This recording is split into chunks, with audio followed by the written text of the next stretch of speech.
Okay, everybody, here we go. Welcome to Live with Mary Remer. This is episode 7 and part of our Connect Live series at What a Good Dog. I am Terry. I'm your operator. I'll be handling all of your questions. Please feel free to submit some.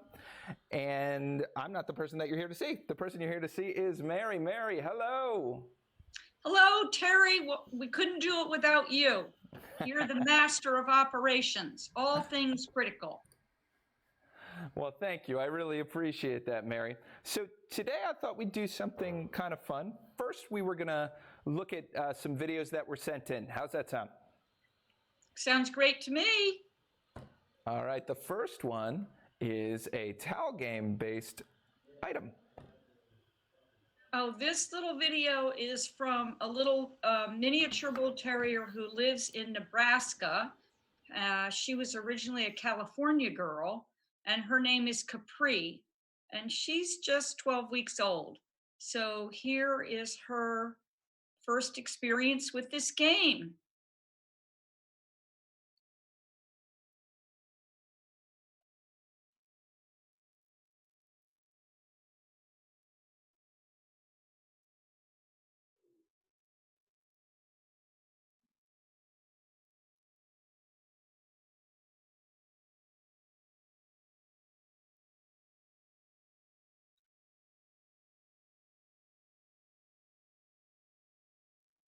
Whoops, maybe we're having technical difficulties, Chide.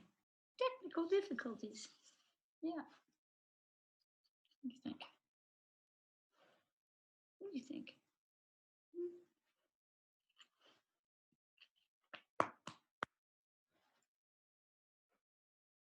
You okay, Terry?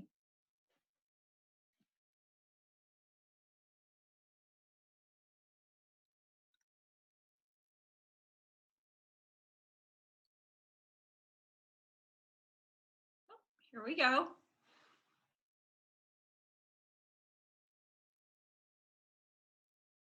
So she's going to learn quickly to push that towel along.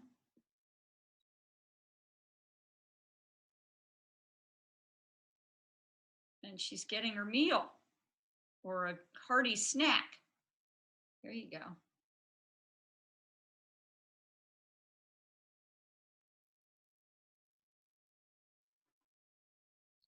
So you see, she learns really quickly what to do.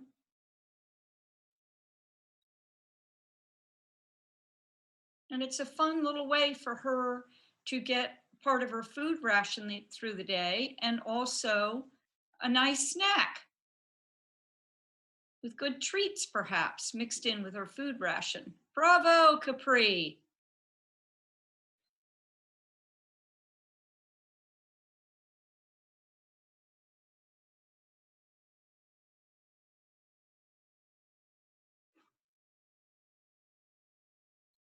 Here we have her doing it again.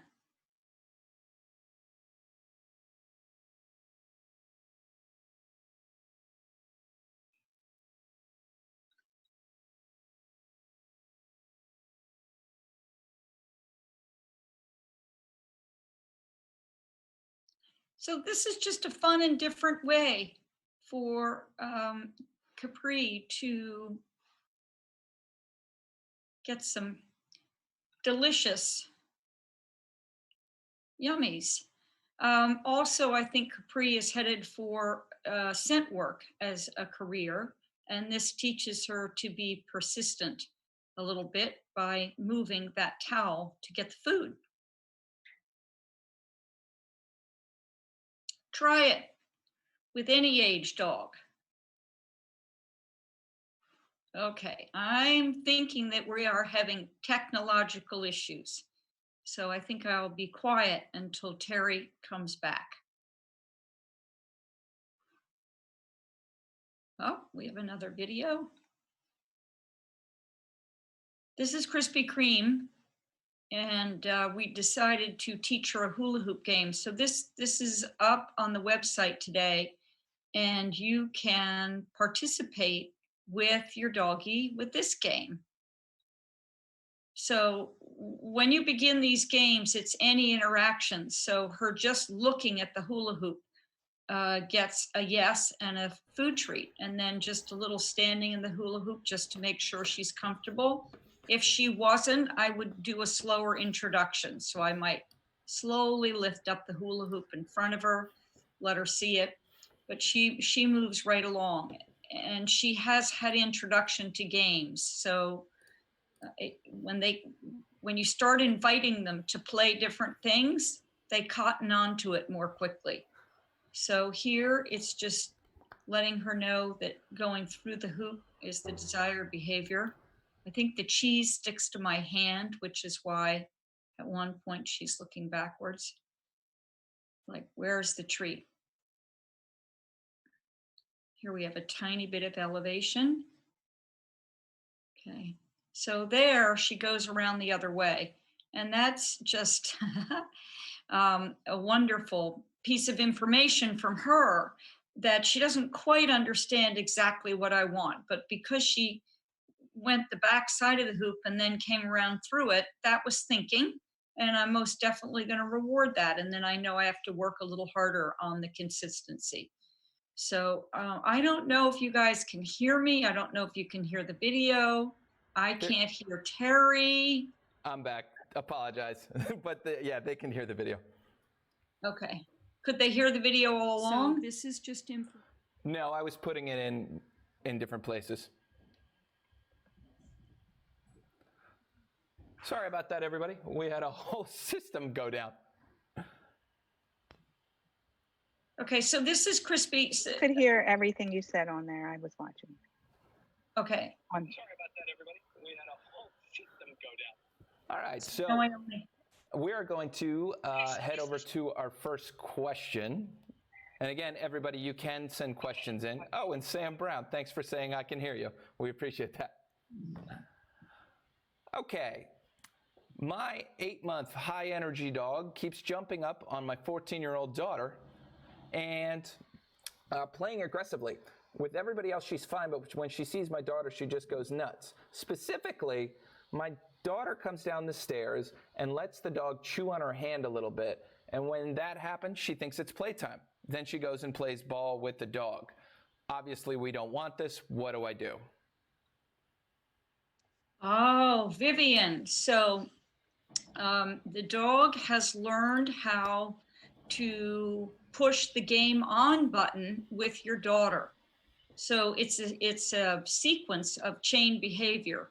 So the first indication is your daughter coming down the stairs, which gets the dog excited. And we're still talking about a puppy here, very much so. And so maybe even the puppy hears your daughter as she starts to come down the stairs. And so the excitement is building, and there also may be a time association also. So there's enthusiasm and anticipation on the part of the dog, certainly. So she comes down and jumping and grabs the hand, and then your daughter, thinking that she's doing something helpful, then takes the grabbing of the hand as a message from the puppy that he wants to play. And so she obliges. And so this is a communication between the two of them that doesn't result in a good message, certainly for the puppy, and also not for your daughter. So we need to stop that and bring a different message. So I might consider controlling the puppy before your daughter heads down the stairs, and then work on sit and work on down and calming behaviors. And then if your daughter wants to engage in a game of ball, it's only after the calm behaviors are offered and there's some sustain in those calm behaviors. And then you can go on and play. And so I would take control of that situation as the mom. And your daughter can call you before she's going to head down the stairs. You can get that leash on. You can tell the puppy to sit and be rewarding the puppy for that, and just create a different association in the puppy's mind, because he's created his own situation and it works quite well for him. Okay, he gets this lovely person to play ball when he's requesting it. It's just that the request is wrong. So remember also, if it's a retriever mix, which I'm going to guess that it can be a retriever or a retriever mix, it's very common for them to want to have something in their mouths because that's what they're bred to do. So we have to help him through that. And we have to also perhaps teach him that in times of arousal, go and pick up a soft toy and put it in your mouth. And you can teach that as a retrieving game and a find game, and encourage him to do that when he feels excited. And that is very soothing to the retrieving breeds and the retrieving mixes to, as I say, have something in their mouths. And they often flatten their ears and give a big smile and a big wiggle butt. Look what I've got, look what I've got. And ultimately, I would be transferring that to when your daughter comes down the stairs, you can tell him to go get the toy or the bone or whatever it is that he most particularly likes to hold in his mouth. I find that usually they really do like the soft, plushy toys. So let's see if that helps. Let us know if it works. All right, now we have Christy. My 3-year-old lab grabbed the bows in my daughter's hair and pulled them to play. Everybody's okay, but is there any way to prevent this kind of thing in the future? Yes. Okay, I would, hold on one second. I'm gonna let Chidey, there you go. Go ahead, go, Chidey, go. There you go, Chidey. Good girl. Let's go. Woo. Okay. Okay, there you go. All right, sorry. So I would again take control of that situation with the leash, and so that you can teach. I don't know how old your daughter is, but I'm going to guess on the younger side because he's able to get up and get the bows in the hair. So I would consider having a leash on so you can introduce appropriate behavior. That's another one where having a toy in the mouth may be very helpful. And also I would teach an off word or a leave it word for those bows, and for the not jumping, not to be jumping on your daughter. And I also would be getting energy out. So he understands that. So you want to teach a differentiation. So this is off limits, this is on, okay? And we play with the things that are on. So you want to have games with his toys. And then in that excitement, you don't want to have a free exposure to your daughter and the hair bows, okay? And as a parallel, I would teach an off word or a leave it, as I say, and I would generalize that to different things. And one of them would be the bows, and lots of rewards when he does it correctly. Okay, let's try that. Okay, we want training our dog to be a family affair, but it gets crazy when we're all involved. How do I involve my younger kids in this without overwhelming the dog? That's from Karen. Hi, Karen. So family training is a wonderful thing. I tend to encourage tricks for kids. And I'm especially interested in the age, because we would do age appropriate tricks. If you have cues that you really want your dog to listen to, then it is important for those to have a very clear definition so that everybody uses the same language. Sit means sit until we give a release word. And sometimes what can happen with kids is that they can use the sit, but then they get distracted by something quickly and they forget to release the dog. And then the dog is making its own decisions as to when the cue, especially the stationary ones, would be over. So tricks are great. You can also do like sit before a meal where you're there helping. We also like doing the come games out in the yard and in the house, more of like a hide and seek, if you will. And those can be, everybody can have rewards and be calling. You can go behind trees, you can go around the corner of the house, you can hide in the garage. If you do it inside, you can do it upstairs, downstairs. If you have little ones, you can put an adult with them and you guys call together, and then the puppy comes and then flat hand delivers the treat for a tiny toddler or a young one that wants to get involved. Some of the little ones very much want to get involved, so we like them to get involved, but we may choose to do things that are interactive but not involve cues that are really important for you as an adult to have the dog listen to as he's maturing and developing into a responsible dog. Okay, we got one from Gina. Gina is in the chat. Remember, everybody, you can ask us questions right here, and we are happy to answer them. Here we go. Pepperoni is now terrified to go into his kennel. He used to love it. I have tried to use food to reintroduce this as a happy place. He'll go in, eat the treats, and quickly leave. He panics if he's in there for any length of time. Please help. Hi, Gina. Hi, Pepperoni. Okay, so Pepperoni is a dog that I know, and I've known him for a long time, and he is a wonderful special dog that was rescued. And Gina, I'm thinking he's got to be getting fairly senior now. And sometimes when the dogs get to be senior, they can become a little bit idiosyncratic about things and places that they used to find acceptable and or nourishing may not be so anymore. They may actually create anxiety.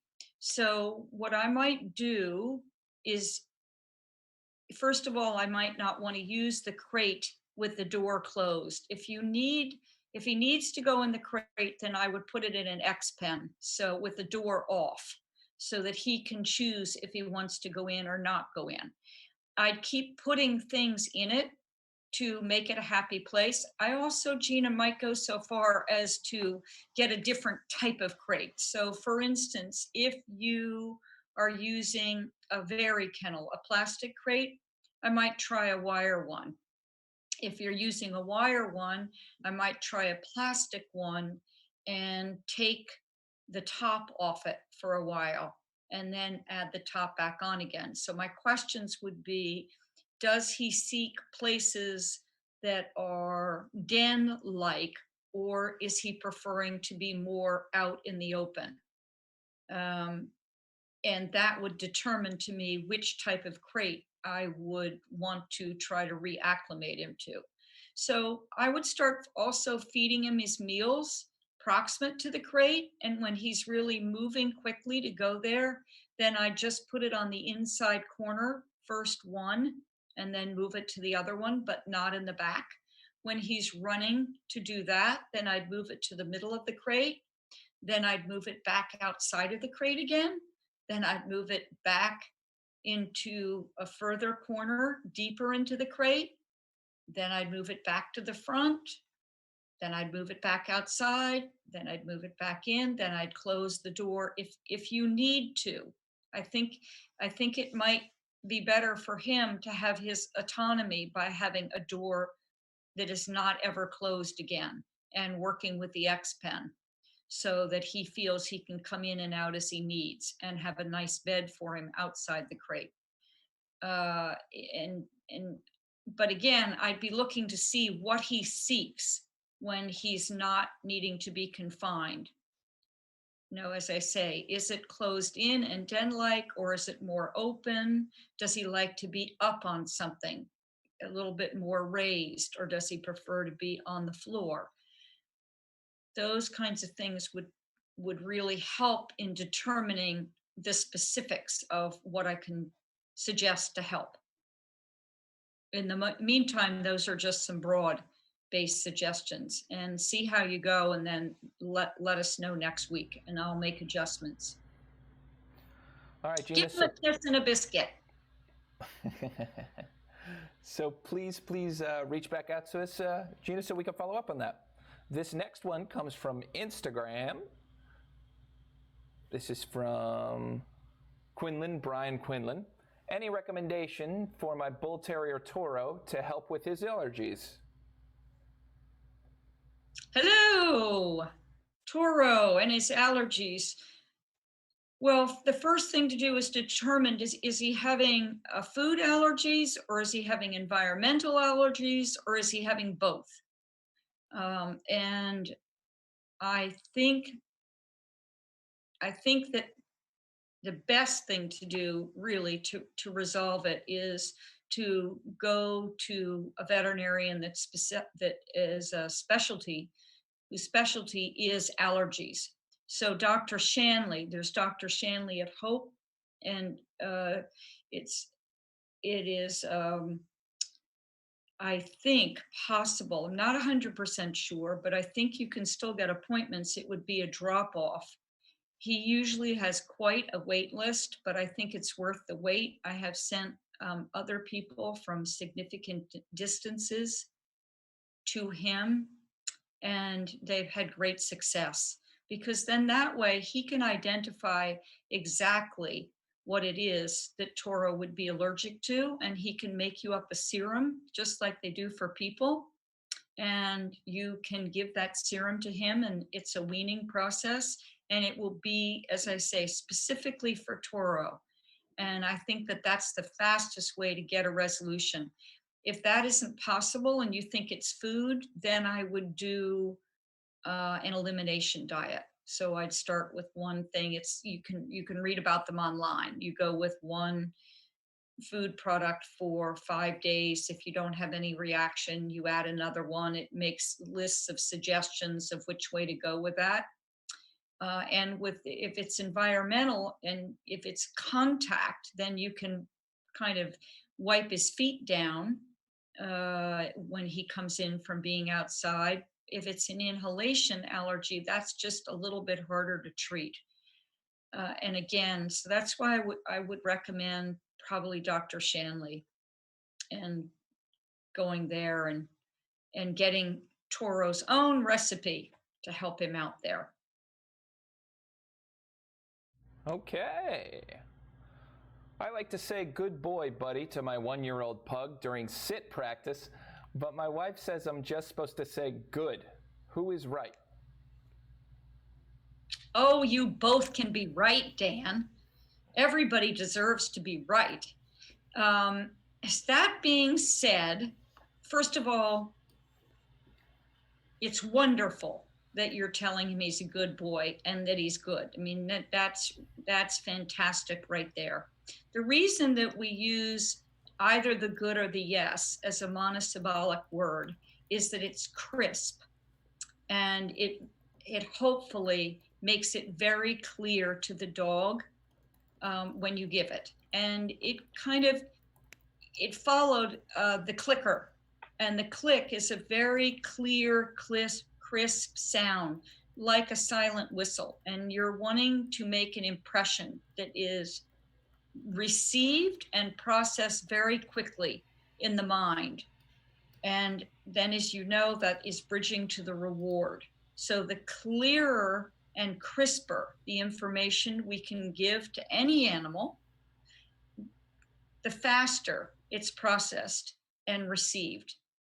And we want to be the same all the time. So if you can agree on what you're going to use, then that's the most helpful to him. So if you both decide, okay, good is really hard for one of us to say, one of us prefers good boy buddy, that's not the end of the world. Just use it the same way every time and get it out quickly. If you can go to good, okay, it's quick, it's positive, and it gives clear information. So my answer would be, if I have to make an answer, because again, you're doing a great job with rewarding and telling me it's a good boy, okay? But if I could choose one answer, I would tell you to stick with the good, the quick, crisp good. Okay, joining us from Facebook is Michelle. How can we stop our lab puppy from biting when walking away or ignoring her is not an option? Well, hi, Michelle. I would need to know if you could just let us know right now, how old is the puppy? Because the age determines the behavioral answer I'm going to give you. So if you can just quickly send to Terry the age, I can answer that for you. But the age here is very important. I'm also curious about why walking away is not an option. But if you could give us that, that would be extremely helpful. Here we Terry, go. 10 weeks. Just wait a minute. Let's just see if that doesn't come back with Oh, she Michelle. did. Can't listen age. Michelle says 10 weeks. Ah, okay. 10 weeks. Okay, so Michelle, I've lost the question. Was it a lab puppy? Yes, it was a lab puppy. Okay, so Michelle, the world is experienced orally, very much so at this age. Okay, and also, I'm guessing that you don't have another dog, but in the litter context, a lot of time the play is initiated by going up and just grabbing a hold, and that will incite some play. So your puppy just doesn't know how to speak solely human yet, and there aren't any play opportunities with the puppy's own kind. So it just doesn't know or understand. So I would have a lot of different items to put in the mouth and encourage the carrying and retrieving behaviors, just little short games of retrieve, because that's a genetically resonating behavior for a lab. And they feel comfortable when they have something in their mouth, very comfortable. And in the meantime, you can, if you would send Joyce an email to What a Good Dog, there is a biting handout, and she can email it to you of specific behaviors of what to do. But basically, what we need to do is to show the puppy this is acceptable to put your teeth on. My fragile human appendages are not. So we have to show, and we have to also indicate that it really hurts when you grab a hand or grab my leg. Those are off limits. But here's what's on limits. Okay? Have the ball, have the soft toy, and teach a lot to pick those up. And that will help you tremendously. But those little alligator teeth, they are really, really hard on human skin. So I understand completely. But do contact Joyce. She can email you that handout right away. What kind of games can I play with my dog one-on-one so that I can get some of this energy out of this 2-year-old golden retriever while he's cooped up? Liz. Hi, Liz. So again, you have a retrieving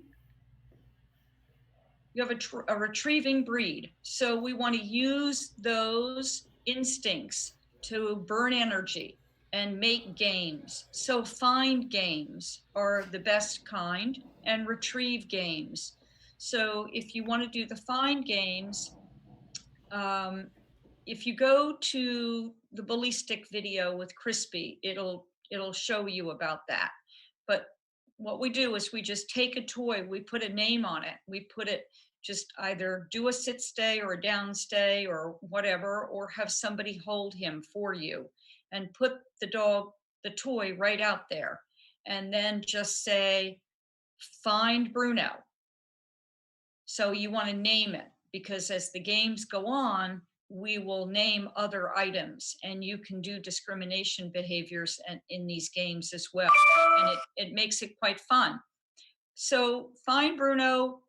He runs, he picks up the toy. It's all exciting. You're all excited, blah, blah, blah, blah, blah. Get the toy back and then put it a little further away. And then the next day, put it around a corner. And then the next day, put it a little deeper in the room, and so on and so forth. And so you're building drive, and you're also working with behavior that is genetically resonating for your golden. So you can make these hides quite complicated: upstairs, in the garage, in the basement, outside. You can also do find games for food using stuffed Kongs. So you can fill up the Kongs, freeze them, and hide them outside and teach him those games to play outside. And you can keep him busy for quite a long time, stuffing 4 or 5 different Kongs with his appropriate food ration and hiding them. So you can send him out in the morning and the afternoon to play these games, and he will love them, love them. And of course, he can do them inside if you don't mind as well. So that's what I would suggest. And speaking of games, we're going to wrap things up, but we wanted to give you a quick preview. There is a new crate games coming, and I think Mary can just speak a bit to why these are so cool. Ooh. So that's another game, are the crate games, and we have the first 2 sessions of the crate games are up, and now we have crate games part 3. So this is another game you can play with your dog. Very cool. Well, everybody, there's lots of content that we have stored for you that you can find on our website. So please do yourself a favor and head over there to the Connect page. We're also on YouTube, where you can see some things as well, which is super fun. But don't forget, we are also accepting videos from you guys. We want to see what you guys are up to. So please submit videos, and Mary will actually speak to them. Absolutely. It's a beautiful day. If you have the opportunity to get your dog out for a walk, it's fantastic out. So hopefully there's a safe area that you can walk and practice social distancing and enjoy the beautiful day. Stay safe, be healthy, take care. Hug your dog today.